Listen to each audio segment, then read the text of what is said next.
Good morning and welcome to the Mississippi Board of Nursing. Before we begin today, I would like to make a declaration of the quorum. But before we begin, I would like to ask Ms. Gentry to lead us in prayer. Thank you. Will you bow with me, please? Gracious Father, we praise you for this glorious day, and we praise you for the work of this wonderful board. Thank you for each soul represented in this room and the passion they have for nursing in the state of Mississippi. We are grateful that you brought us here safely today, and we ask you to take us home safely as well. And thank you for all the wonderful nurses within our state that minister so well to the needs of their patients. Thank you for forgiving us when we fail you, and help us to be more like you every day. We love you, Lord, and we acknowledge that you are our Savior. In your Son's name we pray. Amen. Amen. At this time, would anyone like to make a motion for the approval of the agenda? I'll make a motion we approve the agenda. All those in favor? Okay. Next, we're going to move into the open forum. Is anyone from the public that would like to speak?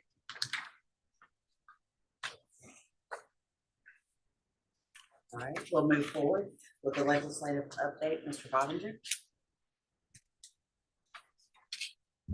Thank you, Madam Chairman. Chair lady, I should say. It's good to be with y'all today. I can tell you this, first few weeks were receptions, parties, and inaugurations. It's work now. I mean, I was telling Dr. Johnson actually the prior week and this week has been, I mean, they've been really working. There's been holding committee meetings. I will tell you that they've been doing lots of joint House and Senate Public Health Committee meetings. And I've been keeping the board informed about those. They're looking at everything from DHS to community mental health to Department of Mental Health. They're just kind of going by different agencies, but I think that's good given an overview.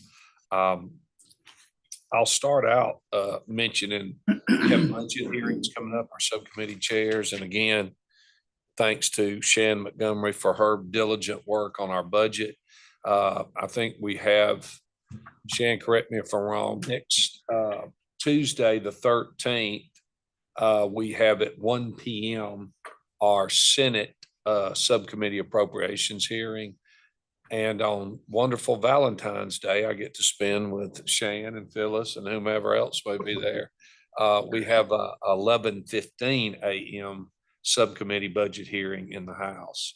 I know Shan and I have talked some, and I know she's got some ideas about really providing data points to really let these folks see what our needs are, what we do with our money.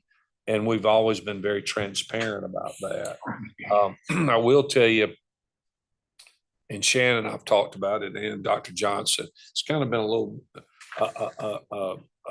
thought early in the session that money's going to be tighter in general this year because, you know, the ARPA funding has either been spent or at least committed or allocated. And then you've got the tax cut issue out there. But the other huge issue is the PERS, you know, Public Employees Retirement System. They're going to have to do something to address that, to stabilize it. Some of that's going to require stroking a large check, I do believe, out of the state general fund. I think the House and Senate are a little different apart right now in exactly how they want to fix it, or at least try to do something with it. So we'll be following that. Real quickly, I'll just mention a few bills to you. Senate Bill 2779 is the full practice authority, which will eliminate the need for the, of course, collaboration agreements and set practice hours and that type thing. You're all familiar with that. This is Senator Kevin Blackwell's bill from DeSoto County. We have met with Senator Blackwell. I've talked to him a number of times, and our people have as well. So we're going to see how that goes. We've certainly laid a lot of groundwork. I mean, especially, you know, not only the board, but the various associations that have an interest in this and the stakeholders. So we shall see how that proceeds. That's 2079. In the House, Representative Donnie Scoggins has dropped House Bill 821. That is the full practice authority legislation, which would basically do the same thing.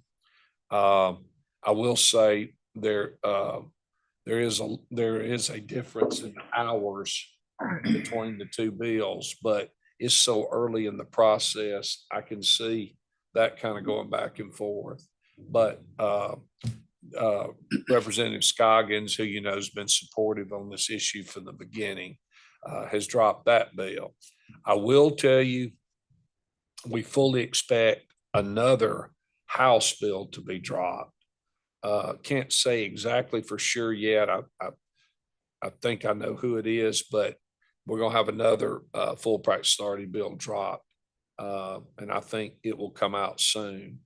And this gives me a good segue to tell you that the deadline for introduction of bills is next Wednesday. So we're probably at least a week and a half or so out before we really see all the general bills that have been introduced. So we're still just a little bit out from that. I think Dr. Johnson, you had asked me about House Bill 648. Nurses allow nurse practitioners and RNs to administer vitamins intravenously. Well, I guess through intravenous therapy in a clinical setting.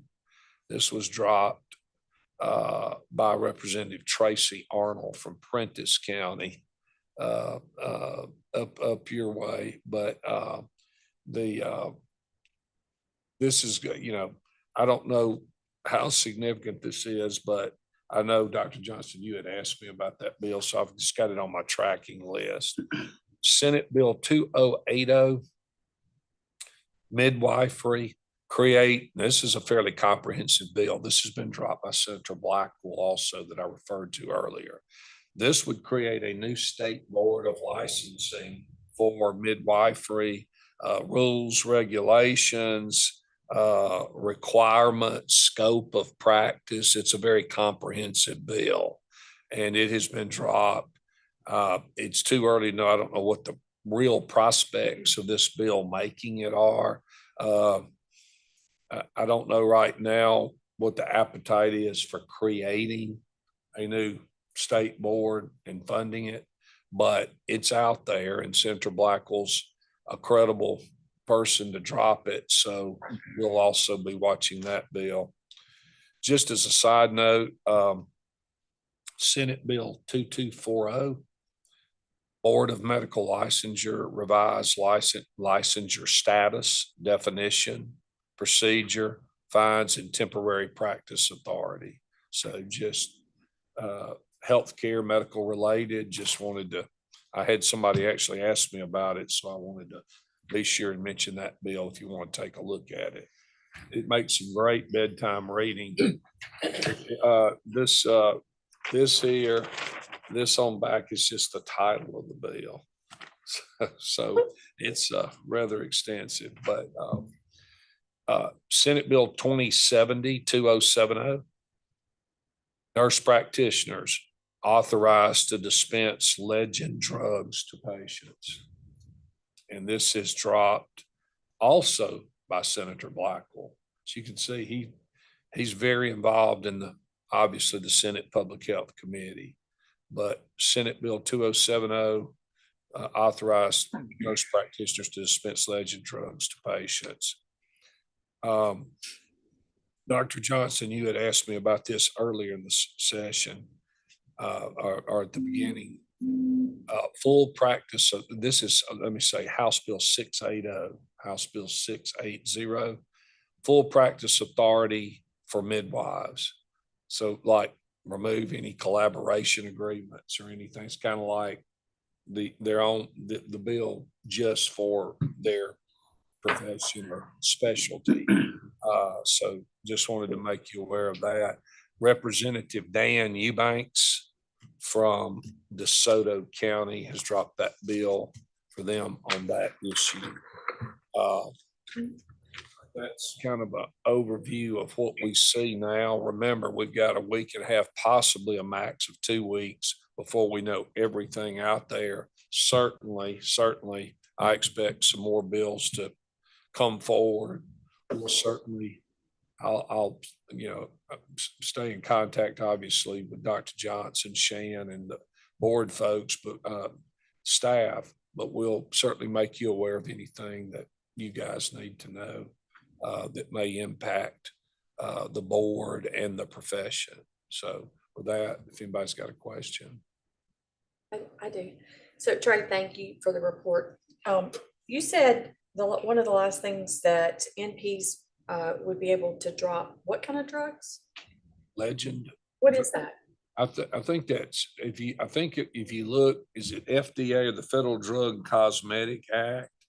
Anything requiring a prescription is the way I looked up, I looked up the definition. Does that sound right? Dispensing of legend Yeah. drugs. Well, I was referring to, yes, I Yeah. guess. It was Okay. dispensing legend drugs, yes.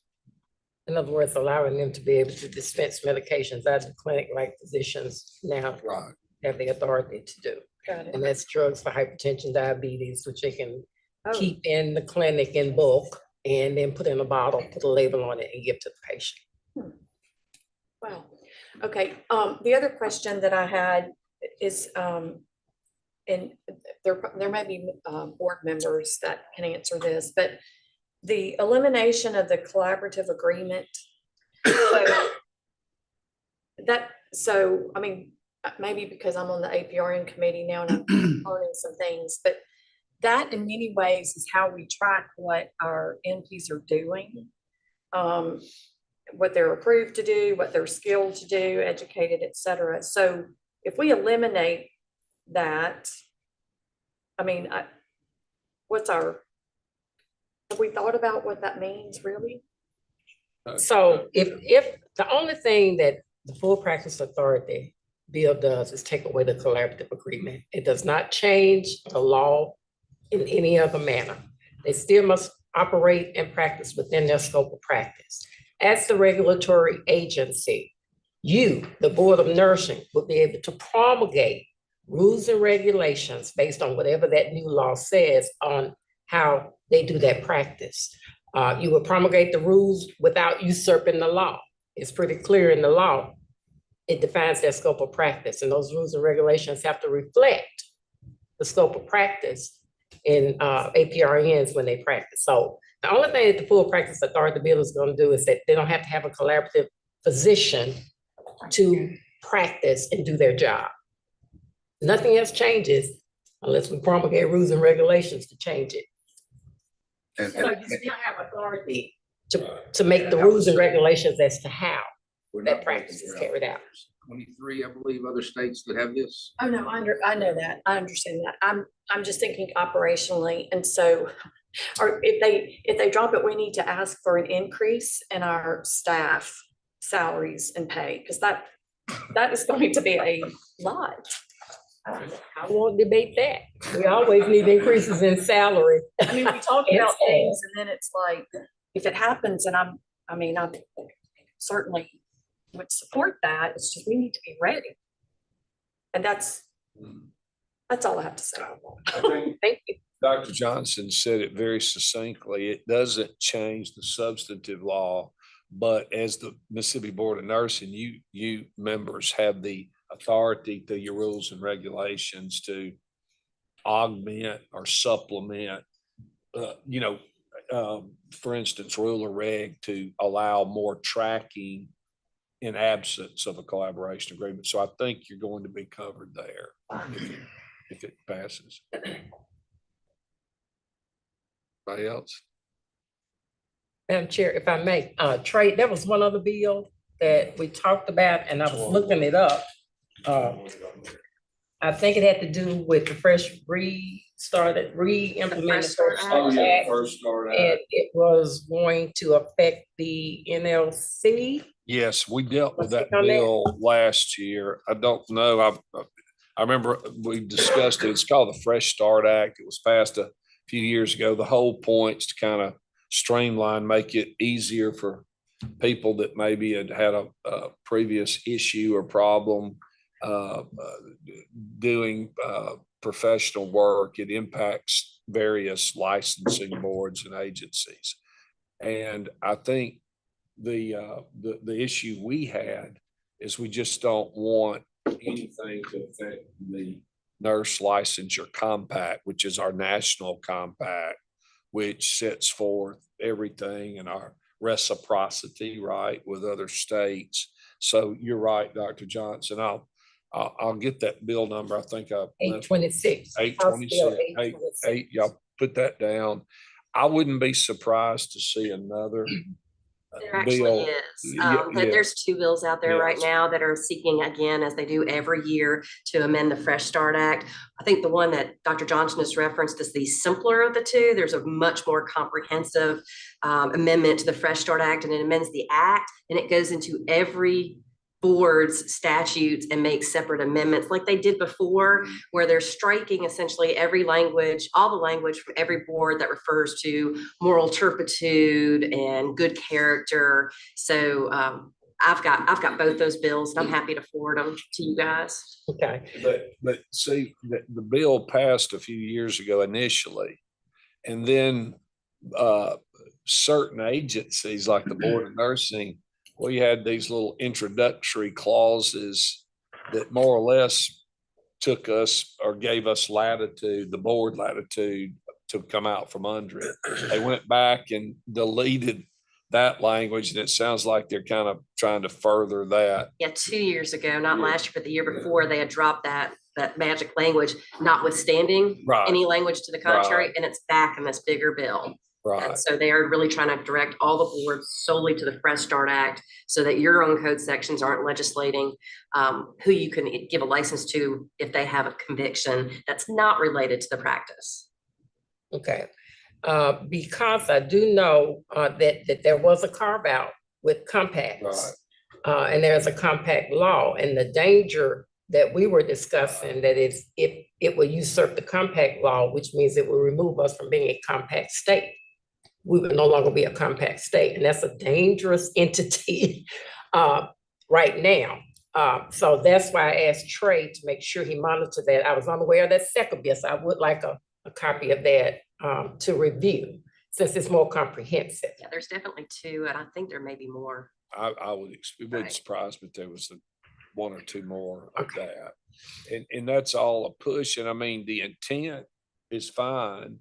You know, we're all about second chances and trying to get, especially talk about shortages and all. I understand the intent, but as Dr. Johnson said, we just don't want it to do something adverse or have an unintended consequence, but.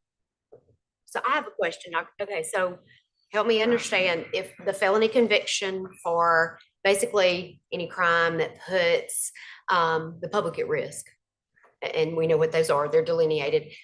So those would be, in essence,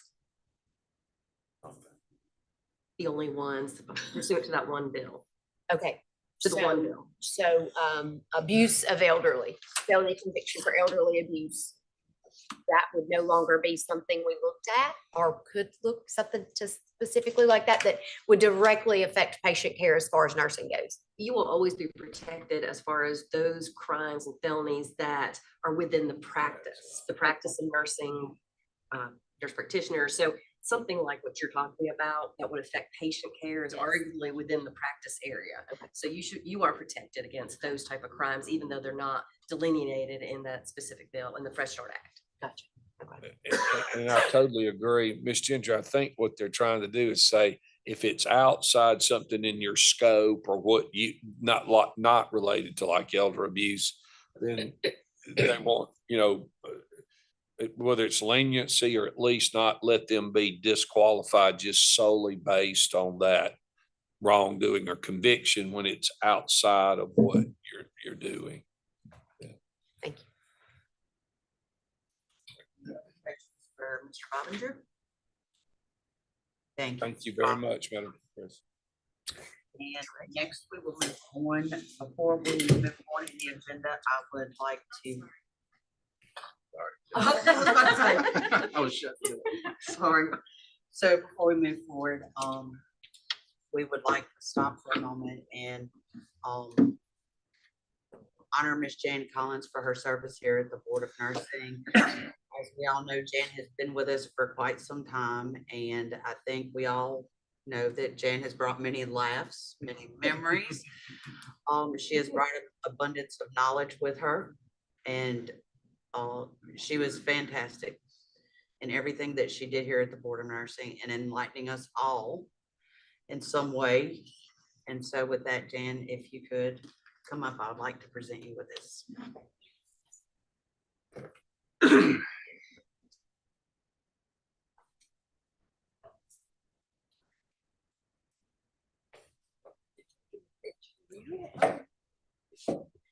gonna fix my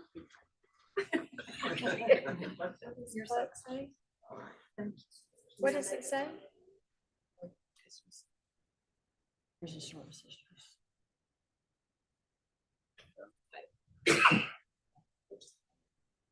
Right. And so- Where's the flag? So it says Jan Collins, consumer, board member 2015 through 2023, in recognition and appreciation of your dedication and valued service to the Mississippi Board of Nursing. Yeah.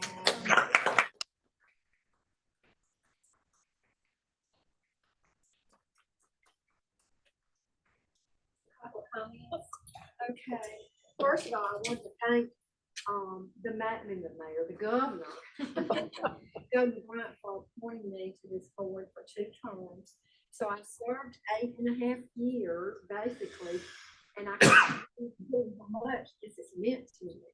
And I just want to thank y'all for everything you do. I've just learned so very much about all the different disciplines of nursing. And I want to thank you for having such a commitment. This is your life's calling, and I can see it. And our public is so blessed to have each of you in your different roles to serve on this board with your expertise and knowledge. I just feel like we should all breathe a little easier with our healthcare like it is, and the leadership too. I've loved working with the leadership at the Board of Nursing. Y'all have just been outstanding, and I thank you for putting up with me as a non-healthcare member to with all the many questions and everything that I asked, and I know y'all got tickled with some of that. So, anyway, but thank you again for everything, and I just wish y'all the very best going forward, the success of the board. And the governor appointed me to the SWIP board, the State Workforce Investment Board. And I was telling Trey that I will, any opportunity I have to do anything to help the nurses of Mississippi through workforce, and Sandra, we'll still be in communication. I will still keep y'all in mind and everything in that. And so with that, I'll say thank you very much. And it's been a pleasure and a lot of fun. I have to admit, it was a lot of fun. Yeah. But thank you sweetly to everybody.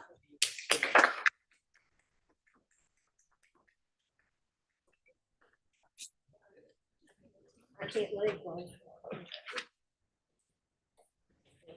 Here for you. And so before we move on, we also have a new board member. So I'd like to ask Mr. Albino Castillo to join me. All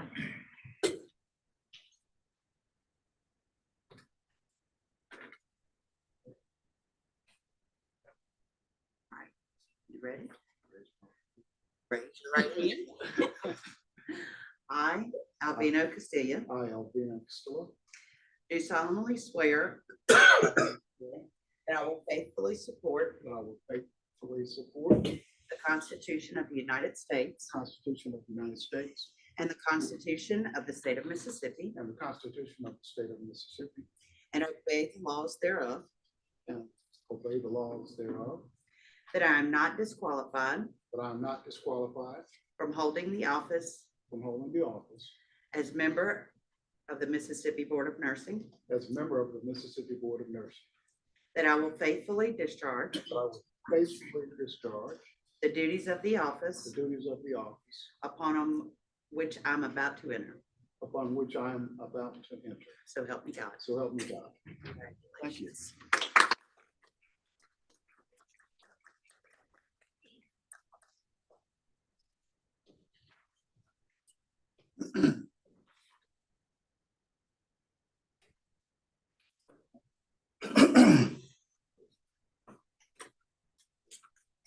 So congratulations once again to Mr. Thank you. Looking forward to it. and to Jan as well. So with that being said, we're gonna move forward with the discussion of the Board of Directors retreat. Due to the inclement weather back in January, they were able to reschedule for May 7th, 8th, and 9th. If I could get a motion to accept those dates. Motion.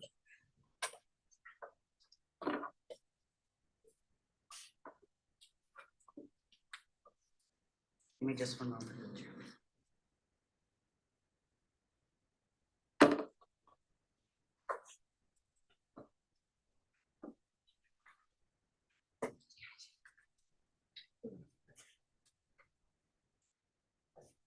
Do I have a second? Second. All in favor, say aye. Aye.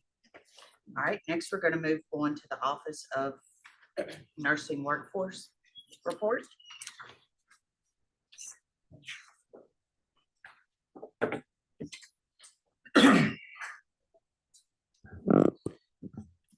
Good morning. Good morning. Madam Chair, this is the report from the Office of Nursing Workforce. I'll start with MMVP. MMVP currently have 33 participants, with one of those individuals being referred to legal. Since December of 2023, one of the participants has graduated. We also have one potential participant for the program, and 2 potential participants are considered ineligible. The MMVP is currently in the process of updating the monitoring agreement and the handbook. And in terms of community involvement, Casey, she will be attending the Mississippi Addiction Conference, and that will be February the 21st through the 23rd, and she will also be an exhibitor at this conference. USDA, the Distance Learning and Telemedicine Grant, that grant is still in progress. We still have 3 campuses that's pending installation. And the pending installation is based on the fact that these campuses have been undergoing renovations. But several of our partners who are part of this grant, they are currently using this equipment, and they've been using it to facilitate training sessions and meetings, as well as student engagement within the class. And that was the overall purpose of that grant. So that information we will be submitting in a report to USDA. And looking at ONW, the retention scholarships, and the retention scholarships was a service scholarship that was given out a few years ago. We have 3 students that will be graduating this month. 2 of the students who were a part of the retention scholarship program, they will be completing their service agreements this month.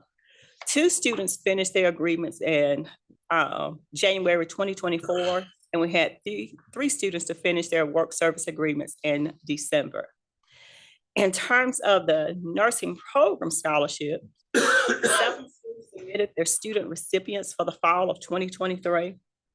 And when we look at the submissions per discipline, in the fall of 2023, there were 64 PN scholarships given, 97 RN and advanced degrees, which includes your master programs as well as the doctoral programs. It was 15. Overall, ONW awarded $842,100, with a little over $100,000 being dispersed to the schools in the fall, leaving over $732,000 for the schools to utilize in the spring of 2024. And we reported in December that the schools are very appreciative of this. They did send letters just signifying that they are appreciative and how the funding assists their students. New in ONW, we will be launching a series of newsletters throughout the year. And the goal of this newsletter is to highlight events hosted by nursing programs, facilities. The tentative release date is March 2024. And we did send out emails to our stakeholders and partners, as well as all of the nursing programs, asking them to submit their information so that we can include in this newsletter. Also in ONW, in regard to the advisory board, and I did attach the referral application. This is a volunteer committee that consists of 10 members, And the purpose of this committee is to advise and assist the Office of Nursing Workforce by giving professional guidance, counsel, and advice on how ONW can advance nursing practice, nursing education, practice, and workforce development. 6 of those members, their term will expire in June of 2024. And we are actively seeking individuals who will be an asset to the advisory board. And the deadline for submission is April 26, 2024. And also the application for the advisory committee, that application is going to be uploaded to the ONW website. The last thing I have is the ONW strategic plan. If you will look in your packet, we did include a copy of the 2024-2026 strategic plan, the mission statement, as well as the 5 components of the Office of Nursing Workforce. And you'll see that there's the goals and strategic initiatives. There's 4 initiatives in terms of collaboration, data, education, and outreach. And these are in comparison to the overall mission and strategic plan of the Mississippi Board of Nursing. And as you can see, as you go through the strategic initiatives, it lists the initiatives. It has an action plan for each, our timeline and completion date. Because it's important for us to have an idea of what we're trying to do, when we're trying to do it, and when we want to accomplish that. The last thing you would see, and looking at the strategic plan, there was a SWOT analysis done to just review and go over the strengths, the weaknesses, opportunities, and threats that we foresee. That is the end of my report for ONW. Thank you, Dr. Burke. Anyone have any questions? I have a question just on the funding. Is this funding embedded in the board's overall budget, or is it a separate source of funding through the legislature? Separate through the legislature. Any other questions? All right, next we'll move on once again to Dr. Burks on the practical nursing education report. For the practical nursing report, right now the curriculum is still being revised. The curriculum specialist and the PN council, they actually met this week on the 7th to discuss the PN curriculum. And where they are now in the process is actually sharing that PN curriculum with stakeholders to receive their input, because the curriculum cannot move forward without the input from the stakeholders. So that's where they are now. They're going to meet in 2 weeks to discuss that input from stakeholders, and then this information, the entire curriculum, including the objectives, which is equivalent to the NCLEX test plan, because that was very important for those objectives to match that test plan, the books that are used, everything that they need in that program. Because one of the things that make Mississippi unique in terms of the practical nursing program, it is standardized. So the 15 community colleges practical nursing programs, all of their objectives are the same.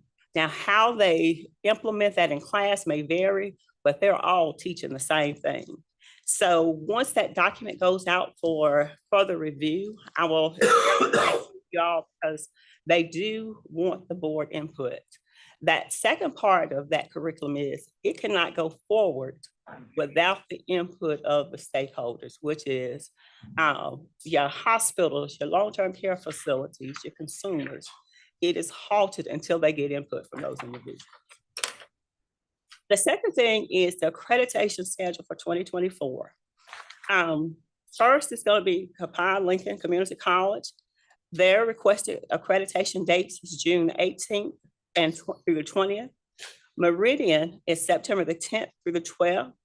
And with Meridian, because they have a national certification, we will do their state certification and joint with ACN. Northeast Community College is September the 23rd through the 25th. Coahoma will be October the 16th through the 18th, and Itawamba the 21st to the 23rd. And again, the accreditation is to make sure that those schools are compliant with the standards. And the standards, they are listed in the administrative code. I do have an update on Mississippi Gulf Coast Community College. their apprenticeship program. I gave a preliminary report in December, but this is their final outcome. And as a part of them creating the apprenticeship program, the criteria was that they had to submit a final report to the board. As you can see, their benchmark for completion rate was 60%, but their first cohort, they had a completion rate of 70%. The NCLEX pass rate benchmark was 80. Their cohorts was 93%, and their job placement is 100%. If you look in your packet, there is a list of the individuals that was a part of this apprenticeship program.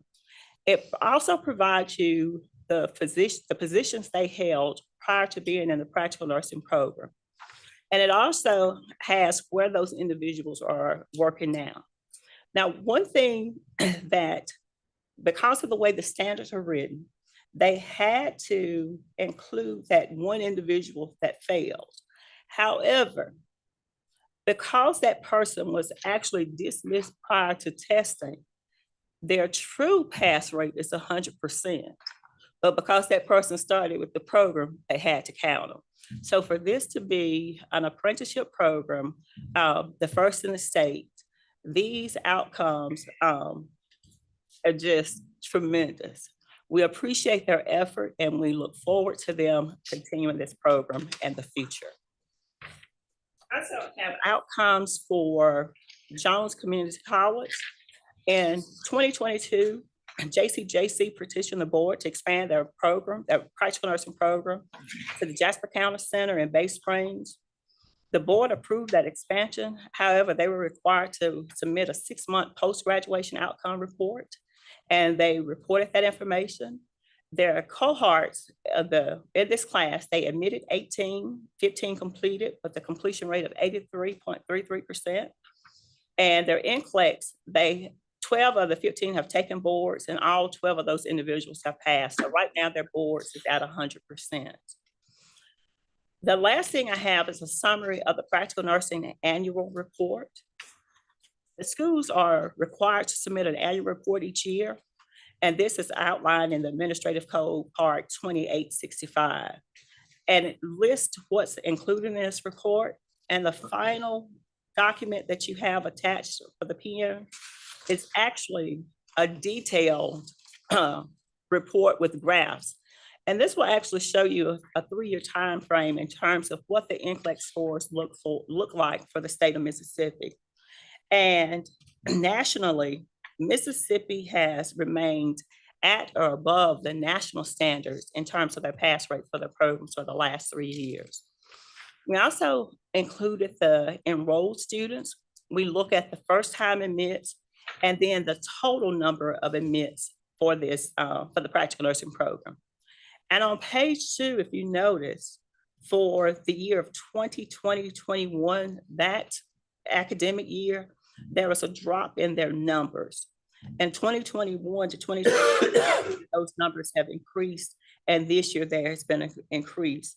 So it's important to notice that with things returning to normal, these programs have steadily increased their numbers, which supports the nursing workforce. It also lists the number of graduates per program. And this is where many of the programs, there's always been a problem with students retaining students and them graduating. If you notice on the graph, you'll see that there has been some drops in 1920 as well as 21-22 with the number of total graduates. And the schools are looking and they're trying to implement different strategies, because one of the things is if a student is able to meet the criteria to enter the program, what happens that that student cannot complete the program? And one of the things that many of the programs have done now because of funding from Accelerate is they have hired student navigators to assist these students in being successful in their programs. We also have the completion rates, and you'll see how those completion rates have varied throughout the years. We have the faculty positions, which is always major in terms of if we don't have the faculty, you will not be able to educate nurses to go into the workforce. In the PM program, we'll see that There hasn't been any drastic changes in terms of their overall numbers. And these numbers are based upon the number of students they have, because all of that is specified within the standards. And the last is a report on the gender and ethnicity. Of course, we know that forever it has been a female-dominated profession, but they're looking at ways of changing that narrative and having more males enter the profession, as well as you see that there is a graph just demonstrating the ethnicity of the practical nursing students in the state of Mississippi. Madam Chair, that's the end of my report. Does anyone have any questions for Dr. Burks? I do, Dr. Burks. On the PN apprenticeship program, which I applaud, it's phenomenal. On number 17, that student in particular dismissed grades in ATI. So do they have high stakes testing to complete the apprenticeship program? They use that ATI. Okay, so they That's must part of it. pass the ATI in order to be able to graduate in Correct. schools.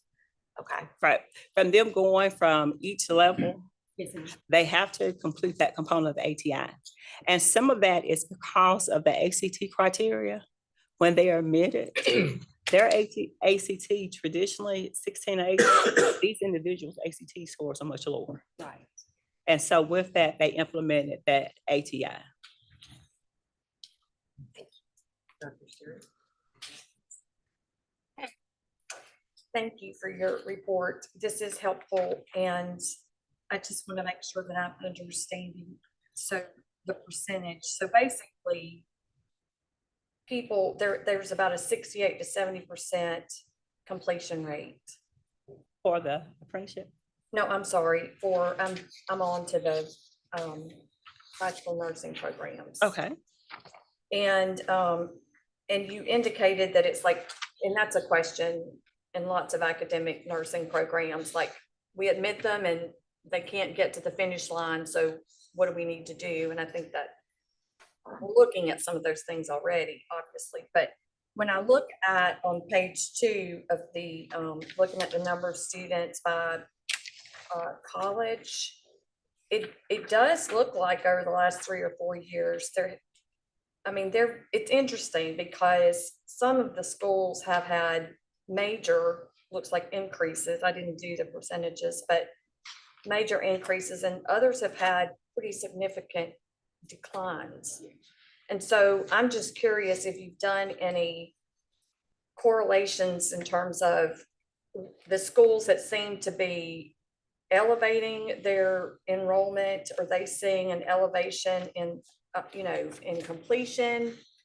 Or are they just admitting more students? Because what I see is, or kind of the group means. For most of those who have elevated, their board scores and completion rates have pretty much stayed the same.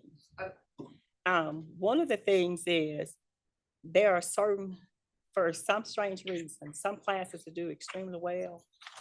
And then some of those classes, it's like, what has happened? So they're now looking at other factors besides the grades, because some of these students, it's financial. And it's not necessarily that they can't do the work, but it's all of these other factors. And so with the student navigator, that is one of the purposes and goal of that person, is to have an intermediate person that can hopefully address some of these issues, and they create a plan so that individuals can stay in the program. Because again, some of the, like for clinicals, some of the students are traveling. They're traveling 45 minutes, an hour.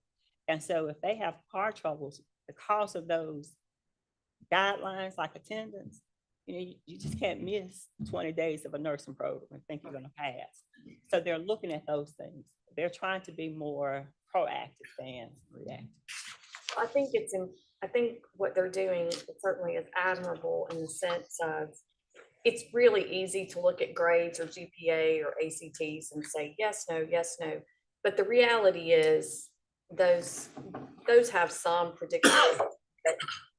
With our living situation, it's groceries and childcare and housing, and it differs from individual to individual. So I think as a board, we might want to be really paying attention to how we can support them doing these analyses, because if we've got access to ONW money, for example, and I'm not saying don't give out scholarships, but you know, we kind of give out broad scholarships. If there's something we could do to help, really help the people that need the help, if that makes sense, and use metrics other than maybe some of the traditional ones, maybe we can help retain the people that can be successful. I mean, it might funding navigators. I mean, I don't know that position description or their qualifications or anything, but that's something to think about. Any other questions for Dr. Burks? I have one more. I'm sorry. On Jones, to tease out Jones Community College, so shout out to them. Their completion rate as well as their PN pass rates, they're correlational and they're high. Is there any special sauce they've got going at Jones that there's rationale for this, Dr. Burks? Just curious, just looking at this in a brief. Some of it is the buy-in. Okay. Okay. Some of it's the buy-in and the way the programs are set up. Okay. Depending on some of the programs, you have different instructors teaching different semesters. Mhm. So there's always that transition phase and everyone's trying to get accustomed. But typically, if you see where an instructor or a group of instructors and have a student or the entire program, the outcomes look a little bit different. The consistency. The consistency. Okay. And for some of the programs, it's much easier for them to do because the PN program is over 3 semesters. Okay. And with that, when you see that consistency, because it's buy-in from the instructors as well as the students, and then they build that trust. It's like, I'm not your friend, but I'm here to support you. These are my expectations, and you know them. And because they develop that respect, they push to meet that instructor's expectation of them being successful. For sure. So it facilitates that culture. It does. Yes. Excellent. In that community among faculty and students. Excellent. Thank you. All right. Yes, ma'am. Madam President, if I may, I know Dr. Brooks and I have discussed some of the things that the students have to go through. Some schools have food pantries for the students, which was an aha moment for me. But we discussed, the use of ONW and how we could better serve those students that may not have the finances even to get to clinical. We've looked at some other and talked with some other boards and workforce entities that use the scholarship money, and they use that scholarship money to assist those students in getting to those needs. But the school gets the money and they do that because they know the needs of the students. You want to talk briefly on some of the things that we've discussed, Dr. Burks, with that? One of the things, last year, Dr. Johnson and I attended a conference, a CTE conference, and the instructors were in there. So they came with the stories of this is what's happening in real time, in real life. Childcare was major. And one of the things with childcare for healthcare and nursing, typically their clinical day starts at 6:30. Daycares don't open at those hours. And then the cost of those things. So looking at like maybe a card, a gas card, because it takes money, it takes a lot of gas, the wear and tear on their vehicles. Because again, nursing is unique, where on the academic side, you're going to the campus every day for that English course. Nursing, the school may be in, Dr. Trencher said this morning, part of Mississippi. You may be in a small town in Mississippi, but then you having to drive an hour and a half for clinicals. Then when you get to clinical, there's a cafeteria there. You may not have the opportunity to get your food every day. There are some campuses, they do not have a cafeteria on site. So what does that student do every day for food? So looking at some of those things that could assist with those cost savings and the true essence of what the students need. Well, we also talked about like their health requirements. Where for us, we're thinking health requirements. Well, they can't complete their programs. You may think, well, $25 is not big, but if that's paying for their background check, that's huge for a student because that's standing between them being in that program. A drug screen is $50. And I had an instructor to reach out to me last semester, and they utilized some of their funding to pay for the drug screens because she had a parent to call and say, I can't afford it. But the hospital required a new drug screen because the students had not been in that facility for 30 days. After 30 days, they have to redo a drug screen. So that meant the difference between a student continuing in the program, which was a graduating student, or having to drop out because $50 is a lot of money to a student. So those are some of the things that we looked at, the things that people may consider or think about being small. But when you're talking about a student, those things are huge and they make a tremendous impact on the success of that student. So I just want the board to be aware that that's real time what's happening. When you talk about workforce, that's workforce related. So that's just food for thought for the Office of Nurse and Workforce. And I did want to go back to, I think Mr. Castillo asked the question about the budget. I just want to clarify. That money, we do receive funds for the legislature for our Office of Nurse and Workforce. It's 20% over, it's in our budget, so to speak, and 20% of our budget is that. So it's in our overall budget, but it's designated for workforce and through our Office of Nurse and Workforce program. Okay. Okay. Thank you. Dr. Burks, thank you. Wonderful as always.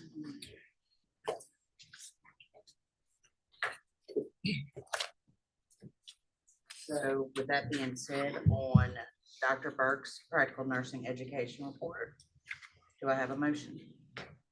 Motion.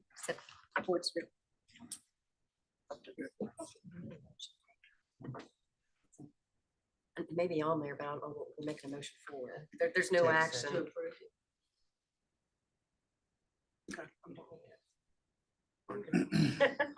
All right, at this time, we're gonna go to our director's report. Dr. Johnson. Good morning, Madam President, members of the board. I'll be as brief as possible. Thank you for the opportunity to talk about some of the wonderful things that my wonderful staff, and they are wonderful, have been doing. I do want to applaud my staff, each director, and that would be Dwayne Jameson, Dr. Priscilla Burks, Deanna Salzman, Dr. Rebecca Cagle, and of course, Shan Montgomery, who is the CFO and Chief of Operations, and Chief of Staff, and cook and ball washer. But they do a tremendous job.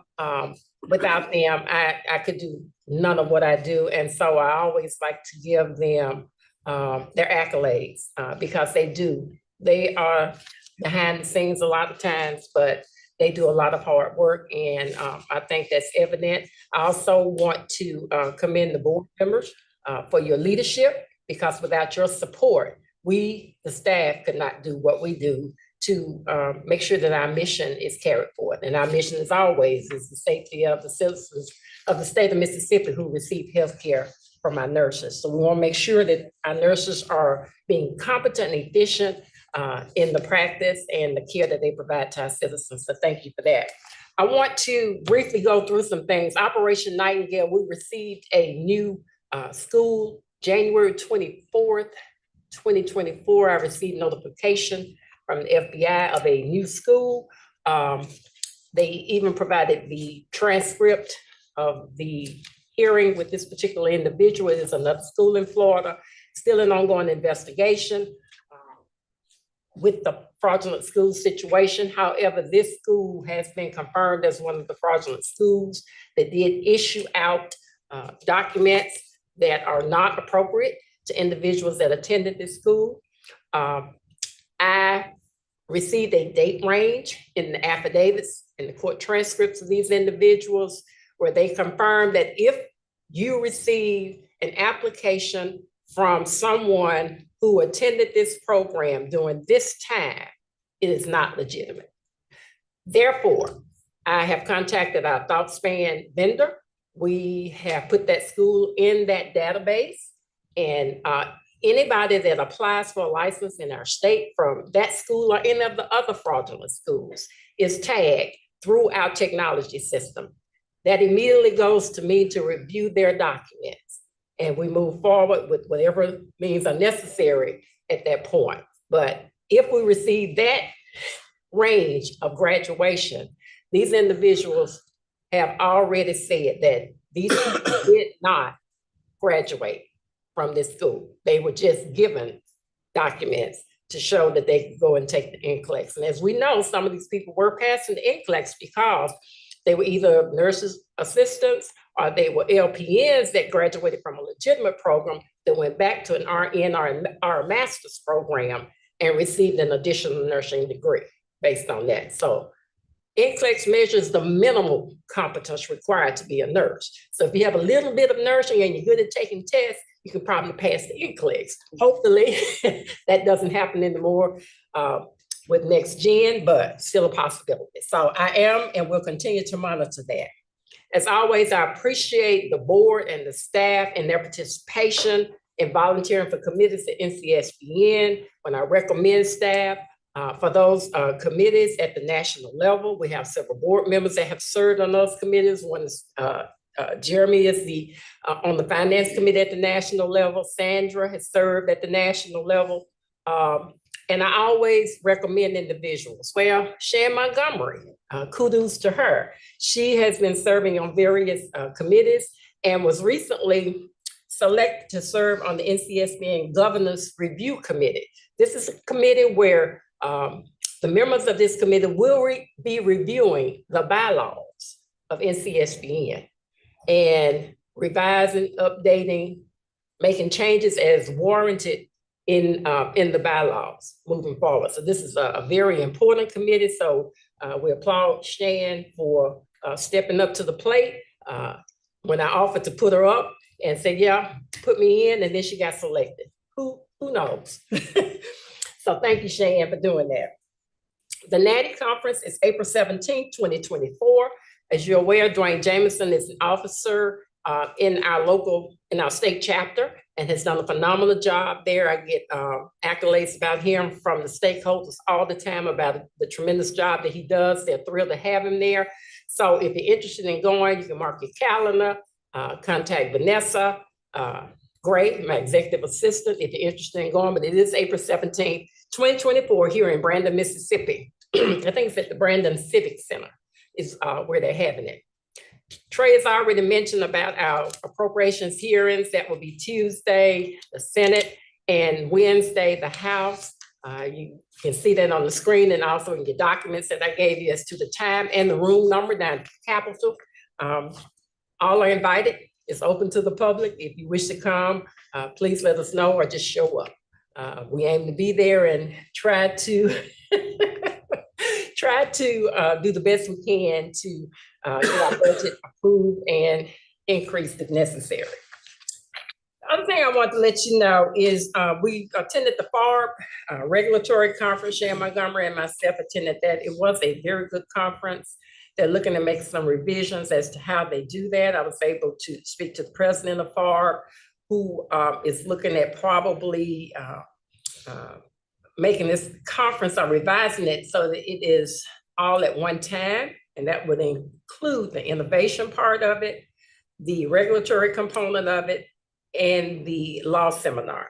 Right now they are separate, but they are looking at how they can revise that, and there's more information to come on that. But it was well attended, and I thought it was a very good conference. Additionally, we had 2 board members and a staff member to attend the NCSBN Scientific Symposium last month. And thank you, Madam President. Sandra Culpepper and Janie Clanton attended that conference, and Dr. Burks was the staff member that attended that conference. And I heard that that was a very good conference to attend. A lot of research on nursing practice and workforce issues was dispersed at that conference, so well attended. You will see there's a little bit of a difference in the way that this report is being presented. Going forward, this is what you will see. I wanted to impart some data. We should be data driven. And I want you to see from the Legal Division Summary 2023, the hard work that you all do each and every time you step foot on these premises. And the staff met with the regular staff meeting is where this information is imparted. And we met in January after the last board hearing in December to review what had taken place. So you can see there was a total of 121 hearings for 2023. 74 were agreed settlement proposals, 48 administrative affidavits, 11 administrative denials, letters of concern was 81, and 5 cease and desist. That's a tremendous amount of work that you all do. So I thank you for that, for your commitment and dedication in being here. Going forward, we may have to look at adding some more dates because complaints continually come in, even though we meet and we do what we need to do as the board. So more to come on that. I'll probably be having a conversation with the legal division as well as Madam President as to how we can do this going forward. But thank you. That's a tremendous amount of work. On the next slide, I want you to be aware of the proposed rules that were submitted to the Secretary of State. The comment period expired January the 30th, 2024. This is dealing with Admin Code Part 2840, 2880, and 2820. So that being said, these rules now are awaiting OLRC work group review, if I remember correctly. And then once they review and any questions that may be asked, we will be contacted regarding that. And then OLRC will set up a time for us to present before them for approval or disapproval. Then we will meet upon that point. Once that is decided, then we will have an additional time where those rules will be made final. But I want you to know the status of where we are. Anything to add on that? Now, other than that they meet quarterly, so they should contact you coming up here fairly soon for the work group, and then the meeting is probably in March. Thank you. In our investigations division, they stay busy. As you can see, from November through December, there were 47 allegations received, but look at the fingerprint cards mailed. There were 438 fingerprint cards mailed during that time span. That is an option for them. In addition, they can go online and make an appointment to come up here and get their fingerprints done. But that is a significant number because that is an option, and some of our applicants live far off and they will have a fingerprint card mailed to them. I will say that once we get the fingerprint card back, then they are licensed probably within a day based on those results. So that's a pretty good turnaround time. Normally, unless there is something in their background check, they're licensed as soon as those fingerprint cards get back, and there are no discrepancies or violations on that. In January, they had 29 allegations that they received, and the fingerprint cards was 137 just for the month of January that were mailed. We did 133 on-site fingerprinting, and I'm not sure if Dwayne is here in here, but I know we do fingerprinting quite frequently on site.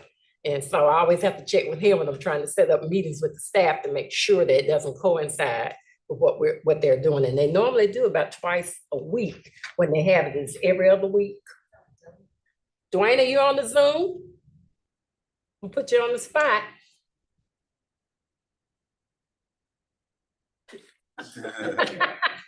I guess he doesn't want to talk. And then we have our licensure information. I won't read all of that off, but Dr. Cagle and her staff do a tremendous job. Not sure if you all are aware, but in-house we have promoted one of our APRN, the APRN investigator is now, Mr. Wiley has now been promoted to supervisory investigator. And that was a position, a pen that we had that he applied for and was selected out of numerous people that put in for that pen. So we will now be looking for a new APRN investigator to do what Mr. Wiley has been doing for years. But he is now the supervisory investigator, kind of like it's really the investigator pen that was given to us based on the medical cannabis, medical cannabis law. So you will see that we do, the total licensees, there is a slight increase. I've been kind of comparing those. Maybe I'll be able to put your graph up there next time to compare from month to month or quarter to quarter. There's been a slight increase in our nurses, RN wise. And there's been a little bit of increase. As Dr. Burke said, we're seeing more go into the PN educational program. So hopefully we'll see the LPN numbers come up a little bit more. They're slightly rising, but I'd like to see those come up a little bit more because there is still a need, even discussion at the national level of how we can better utilize the LPN nurses. APRNs increase steadily. Nurse midwives still may stay at about that level of 30. That hasn't increased significantly, give or take 1 or 2 numbers on a yearly basis. But NICRNAs have slightly increased some. So that's the information from licensure. And I think, Madam President, that is all I have to report. Unless you have questions, I'll entertain those at this time. Does anyone have any questions? Now we'll move forward to board business. Can I get a motion for the business meeting minutes for December? All those in favor, say aye. I just have a correction or question. I was not here. Is this the time to do that? Yes, okay. So those of you that were here, Alton, you were in charge of that APRN committee, but on pages 54 to 57 of the minutes, I can't see.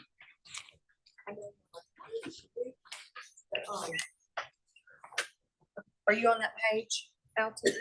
Okay, so down on that page 55, it looks like lines 16 through 21. I just want to make sure because we've had some discussion.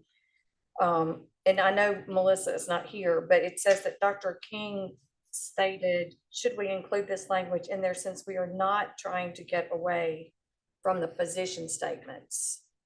But that not is not correct.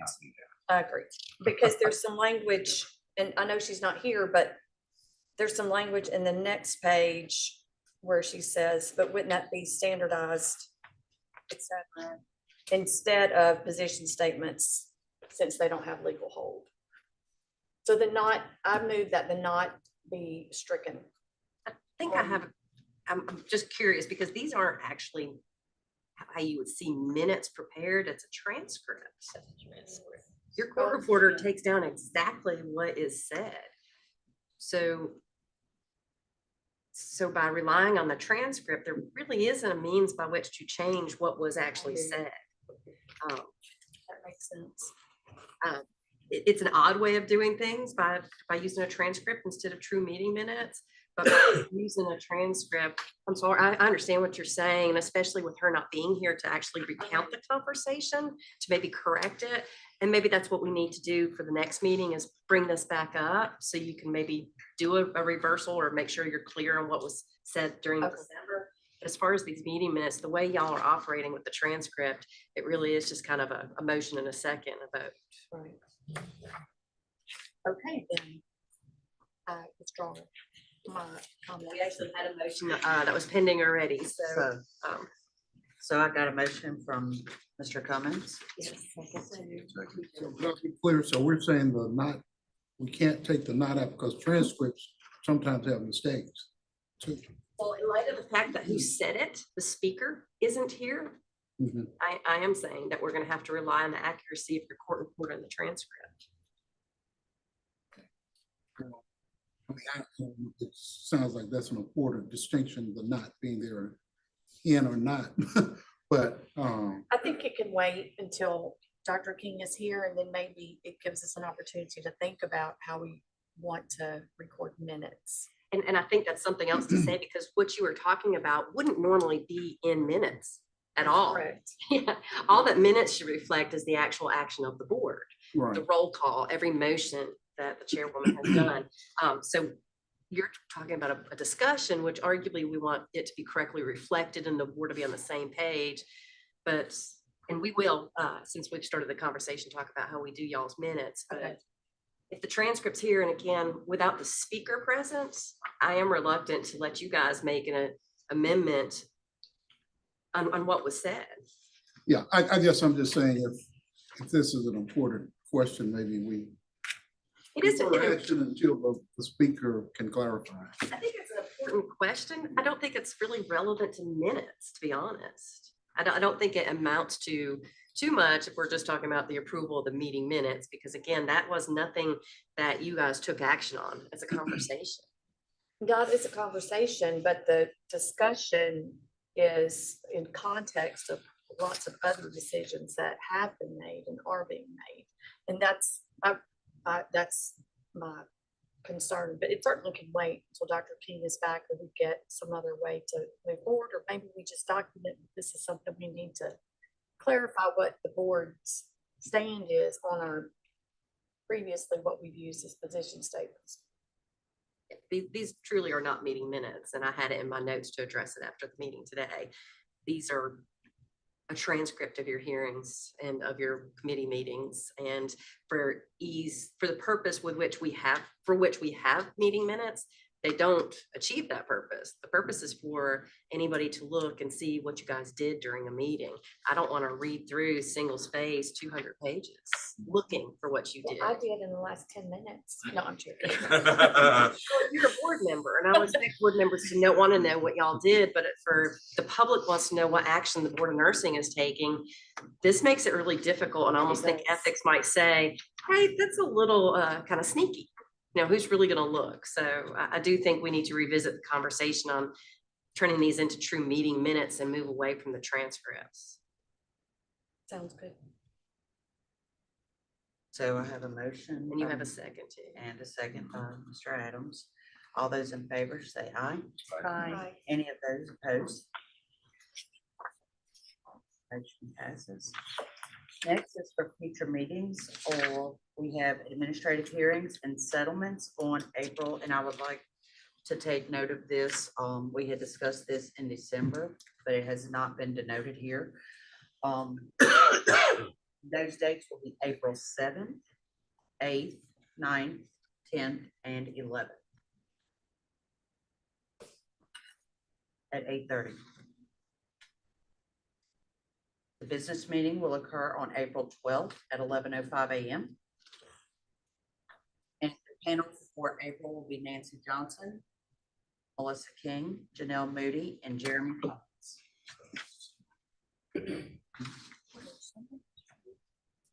How many days is that, Madam President? Let's see. I'm trying to 1, figure it out. 2, 3, 4, 5. April 7th, Sunday. Oh. Okay, no. I'm sorry.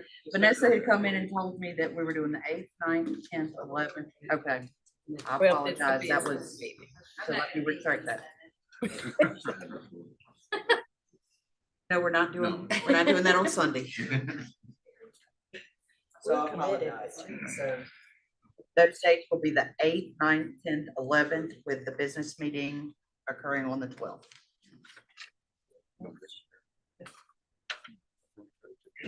All right, moving forward. As far as committees.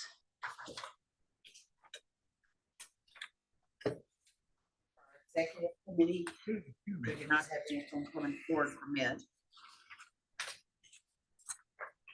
The compliance committee, Nancy Johnson. I move that the board adopt the compliance committee recommends that we accept affidavit 1, license number R896294, and accept affidavit 2, license number P335006. We have a second on that? Second. All those in favor? Opposed? All right, we'll move forward. Advanced Practice Committee. And thank you, Madam Chair. We don't have anything to bring forward. I did want to make a comment that Dr. Cagle and the committee and the staff are doing tremendously good work, I think, going through implementation and education of our APRN licensees on the prudent use of the decision-making decision tree. So kudos to them, and we're going to be tracking that and to make sure that it is being implemented safely. Thank you. Next is the practice committee, Janie Clinton. So in practice committee, we've tabled one thing for discussion that we're gonna revisit in April.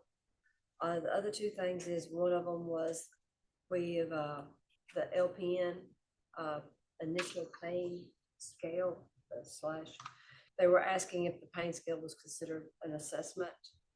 And, we gone and looked at the position statement and gone back through our decision, and like pain scale, we did not consider that as an assessment. That is a numeric data point that they're entering, like a vital sign.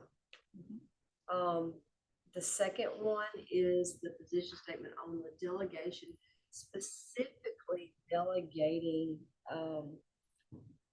med reconciliation to unlicensed personnel. And we've gone through our stuff, and the nurse cannot delegate that to an unlicensed medication reconciliation to an unlicensed personnel. And that's the only two things that we're going to bring out of that committee at this time. The third one we are tabling for further discussion. Thank you, Ms. Clanton. So on the first one, Janie has made the motion in regards to the pain scale not being an assessment. Do I have a second? All those in favor say aye. Any opposed?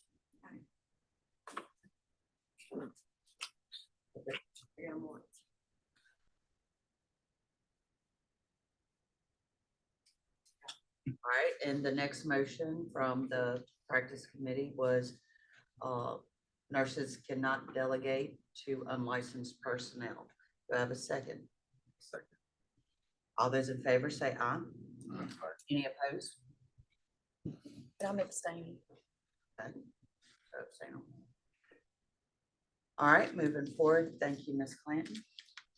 Next is administrative code, Ms. Gentry. I have no business to bring forward today. Thank you, Madam Chair. Thank you. The finance committee, Mr. Cummings. I'll bring a report from the finance committee. Fiscal year 24 revenue collected through October was in excess of 1.5 million. The actual number is 1.521 million. As far as expenditures, salary expenses are now being tracked through both the state personnel board and the legislature. And so only the monies allocated to our budget for salaries are allowed to be spent for that amount. It can't be spent for anything else. So with that being said, there's projections indicate we're going to end up with excess of $575,000 because of open positions.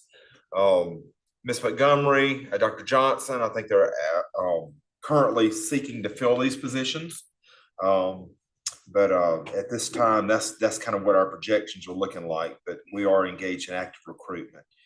Commodity or supply expenses are much lower this year than they were this time last year.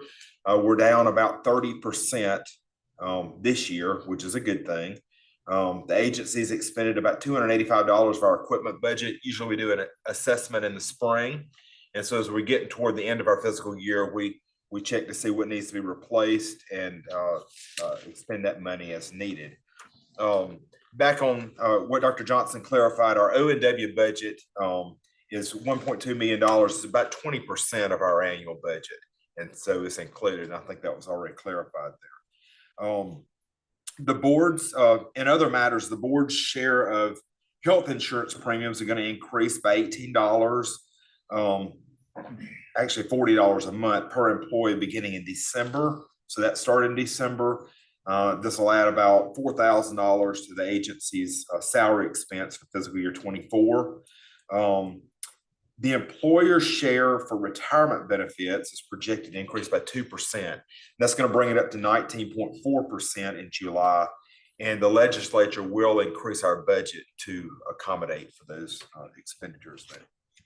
Overall, for fiscal year 25, the budget that we're seeking is $5.6 million, and that'll include a 4% increase for staff raises. And staff and board members have been notified of our latest travel reimbursement changes. Mileage reimbursement went from 65 cents a mile to 67 cents a mile. And currently, as of December the 31st, the board is sitting with an available revenue, I guess, or available amount, cash amount at $6,755,551.41, which is adequate money or sufficient money to continue the functions of the Mississippi Board of Nursing. Open to any questions if there are any. Any questions? Thank you, Mr. Cummins. At this point, do we have any other committee business we would like to bring forward? Okay, bring it on. I had one thing, a couple of meetings ago, when we were talking about the monitored practice part 2840, asked the table, do we get a definition of what monitored practice was? And I think I've spoken to most of you about this. I'm just going to see if you're okay with the language. As Dr. Johnson mentioned earlier, being data driven, I think most of you got the evidence-based practice from Dr. King showing where audiovisual was the same efficacy as face-to-face. You go to Amazon now, and go to the doctor on there on your phone. It's kind of instant how technology is going. But basically, it would state monitored practice shall mean having a qualified provider physically present or immediately available by any current HIPAA-compliant audiovisual means available to APR should any need, questions, or collaboration arise. And we're just going to throw that out there as a definition and see if there are any comments on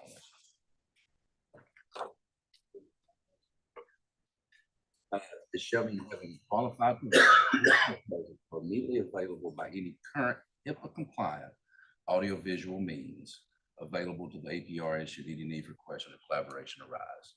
So basically, it would be, as I say, the max headroom of it. From those of you who remember that, the head popping up on the monitor and looking at everybody and talking to them.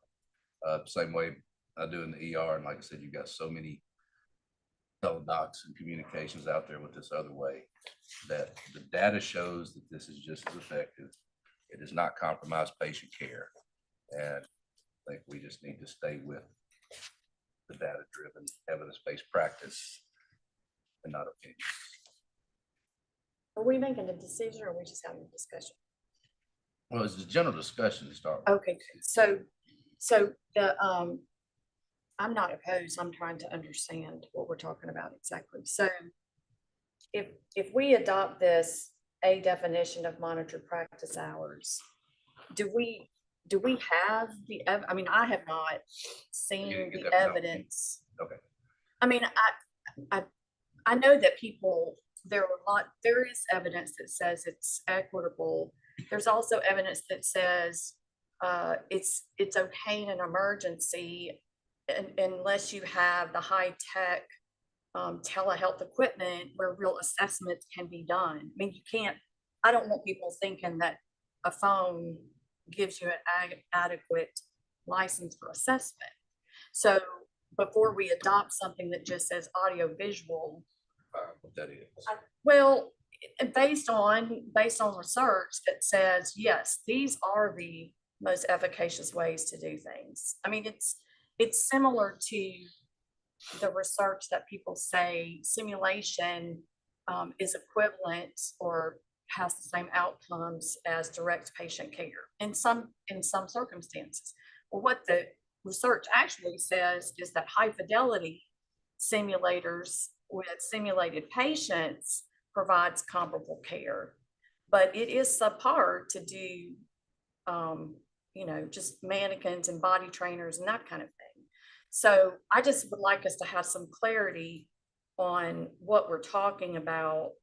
We're saying is okay, because we tend to rise, and I'm speaking for me, but we tend to rise to the lowest level of the standard. And so I just want us to be careful. And I'd like to see the evidence, and somebody might have to help me interpret it, but I'd still like to see it. And I guess it'll just be figuring out how to define it without pigeonholing into a specific company or something like that. Yes. Where in the future, as it develops, it can develop with it. All right. Thank you for the feedback. So Dr. Stewart, you want to just table this and have a There's not discussion. a motion. Not a motion. That was Alright. But I mean, I know that we've been discussing that in that committee. Do we need to pull that back in and look at some more wording for that committee? And that's something that Sandra and I talked about last night. Is this coming out of a committee? Well, This is a okay. continuation of this Yeah. discussion. that 2 we had meetings last ago, I said, could y'all table this until we get a definition? You was looking at a definition after we had a meeting to come up with a definition, so. Did I say definition? Then? All right, Okay. But yeah, I think that we need to look at pulling it back in, get into it whenever we leave in, let's pull it in and let's. Well, what then, if that's the case, then what I'd request is that the committee evaluate the different types of telehealth, telemedicine, whatever we call it, and the efficacy and the literature that supports it as a decision framework, so we can make an informed decision.